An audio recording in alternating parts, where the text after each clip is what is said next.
प्रिय विद्यार्थियों, पिछले वीडियो में हमने हिंदी साहित्य के इतिहास की परंपरा की चर्चा की थी और हमने ये भी चर्चा की थी कि पहले 5 जो इतिहासकार हैं हिंदी साहित्य के, गारसन दत्तासी, मिश्रबंधु, जॉर्ज ग्रियर्सन और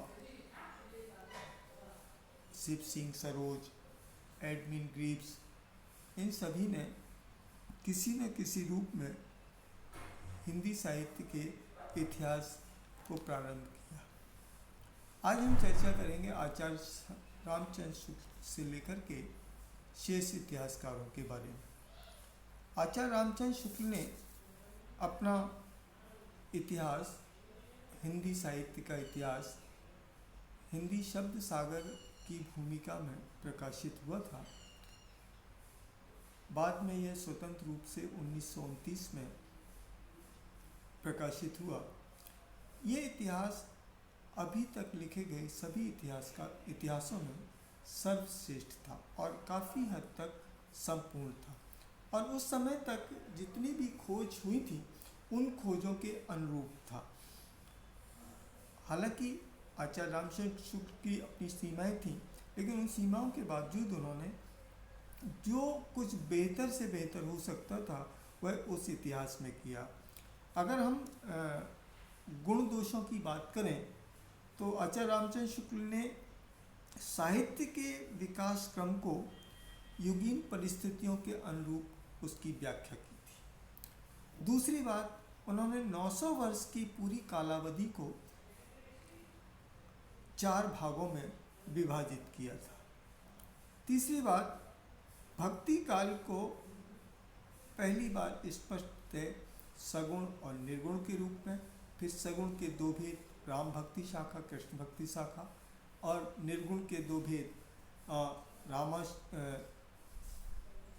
ज्ञानाश्रयी शाखा और प्रेमाश्रयी शाखा, इस तरह से 4 विभाजन किए। दूसरी बात यह कि पहले जो थे इतिहास ग्रंथ, उनमें इतिवृत्त पर ज़्यादा जोर दिया गया था, लेकिन पहली बार इन रचनाओं के साहित्यिक मूल्यांकन को प्रमुखता दी आचार्य रामचंद्र शुक्ल ने और साथ ही उनका मूल्यांकन उन्होंने साहित्यिक महत्व के आधार पर किया।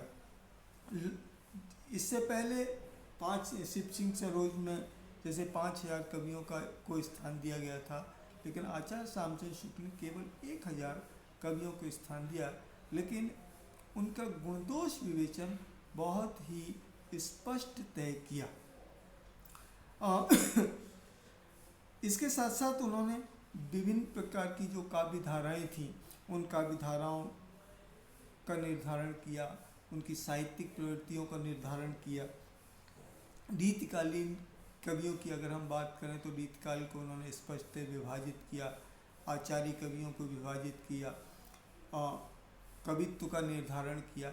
ये सारे के सारे काम उन्होंने हिंदी साहित्य के इतिहास में पूरी तरह से किए थे, लेकिन उनकी अपनी सीमाएं थी कि उनके द्वारा उस समय तक जो शोध हुआ था उस शोध के हिसाब से उन्होंने जितना संभव था बेहतर इतिहास किया था, लेकिन उनकी अपनी एक दृष्टि थी और उसी दृष्टि के अनुरूप उन्होंने बहुत सारे साहित्य को, जैसे धार्मिक साहित्य था उसे छोड़ दिया।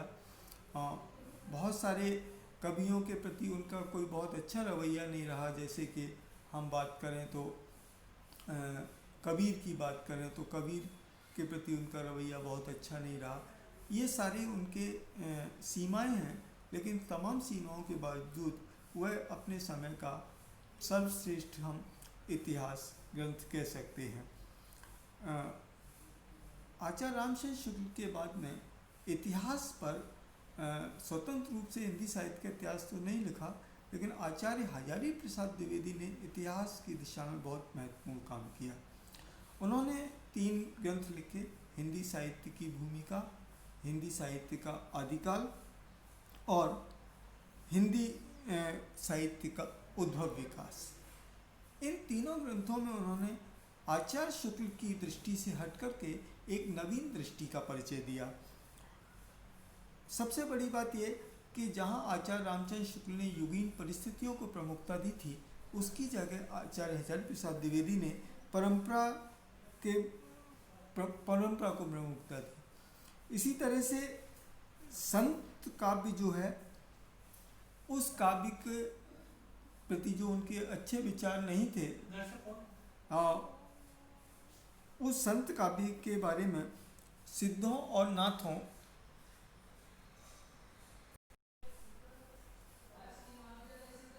संत काव्य सिद्धों और नाथों के काव्य का सहज विकसित रूप है, इस बात को उन्होंने सिद्ध किया। प्रेमाख्यान काव्य वह किसी सूफी विचारधारा का प्रतीक नहीं है, बल्कि संस्कृत और प्राकृत की जो काव्य परंपरा थी, उस काव्य परंपरा का ही अगला रूप है। आचार्य हजारी प्रसाद द्विवेदी पहले व्यक्ति थे जिन्होंने आचार्य रामचंद्र शुक्ल की मान्यताओं का सबल प्रमाणों के आधार पर खंडन किया। इस तरह से आचार्य हजारी प्रसाद द्विवेदी का हिंदी साहित्य के इतिहास में बहुत महत्वपूर्ण योगदान है। यहाँ तक कि आगे चल कर के इतिहासकारों की, साहित्यकारों की दो धाराएं चल पड़ी। एक धारा वह थी जो आचार्य रामचंद्र शुक्ल की परंपरा का अनुगमन कर रही थी, तो दूसरी धारा आचार्य हजारी प्रसाद द्विवेदी की परंपरा का अनुगमन कर रही थी। हिंदी साहित्य के इतिहास के क्रम में अगला इतिहास डॉक्टर रामकुमार वर्मा का है, और रामकुमार वर्मा ने हिंदी साहित्य का आलोचनात्मक इतिहास लिखा था। इसमें उन्होंने बाकी सारा आचार्य रामचंद्र शुक्ल का ही अनुगमन किया है उन्होंने, लेकिन भक्ति काल की ज्ञानश्री शाखा और प्रेमाश्री शाखा को एक सहज और सरल नाम दे दिए, संत काव्य और प्रेम काव्य। आचार्य शुक्ल ने जिन चीज़ों का विस्तार किया, रामकुमार वर्मा जी ने भी उन्हीं चीज़ों का विस्तार किया। जिन चीज़ों का संक्षेपण किया, उन्हीं चीज़ों का रामकुमार वर्मा जी ने भी संक्षेपण किया। कुल मिलाकर के यह इतिहास काफ़ी हद तक रामचंद्र शुक्ल के हिंदी साहित्य के इतिहास के गुण दोषों का ही विस्तार है।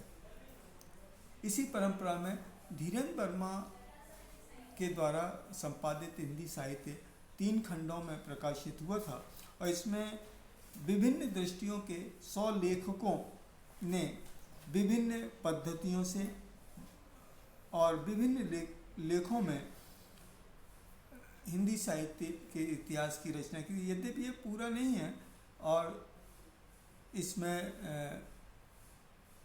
भक्ति काल का ही समय परिगणित किया है, बाद के कालों के समय की रचना नहीं की गई है। लेकिन इसकी एक ही कमी है कि इसमें एक रूपता का अभाव है, क्योंकि लेखक अलग अलग थे, अलग अलग परिस्थितियाँ, अलग अलग चिंतन धारा और अलग अलग दृष्टिकोण के थे, इसलिए एक रूपता जैसी चीज़ हमें इसमें नहीं दिखाई देती है। इसके बाद में एक महत्वपूर्ण इतिहासकार गणपत चंद्र गुप्त हुए, जिन्होंने हिंदी साहित्य का वैज्ञानिक इतिहास लिखा, और उन्होंने काफ़ी हद तक नवीन तथ्यों के आधार पर इतिहास की विवेचना की। इतिहास हिंदी साहित्य के इतिहासों की परंपरा से हटकर के अलग अलग विधाओं पर भी इतिहास ग्रंथ लिखे गए, जिनकी संख्या बहुत बड़ी है, और जिनमें प्रभुदयाल मित्तल, नलिनी लोचन शर्मा, डॉक्टर नगेंद्र, ऐसे बहुत सारे इतिहासकार हैं जिन्होंने अलग अलग एक एक विधा पर, रीति काव्य पर या भक्ति काल को महत्वपूर्ण मान करके भक्ति काल पर, या काव्य शास्त्र को महत्वपूर्ण मानकर, जैसे डॉक्टर भागीरथ मिश्र का हिंदी काव्य शास्त्र का इतिहास है। तो इस तरह से अलग अलग विधाओं पर अलग ढंग से लिखा। हिंदी गद्य के उद्भव विकास को प्रेम प्रकाश गौतम जी ने लिखा।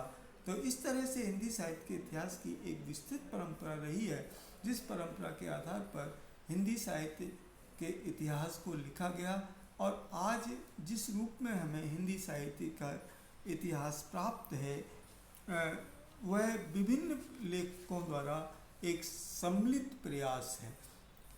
और उस हिंदी साहित्य के इतिहास की उस परंपरा को समझ करके हम ये जान सकते हैं कि जिस तरह से हिंदी साहित्य का इतिहास आज हमें प्राप्त होता है, उसके पीछे कितने लोगों के कितने प्रयास रहे हैं, यही मूल बात है।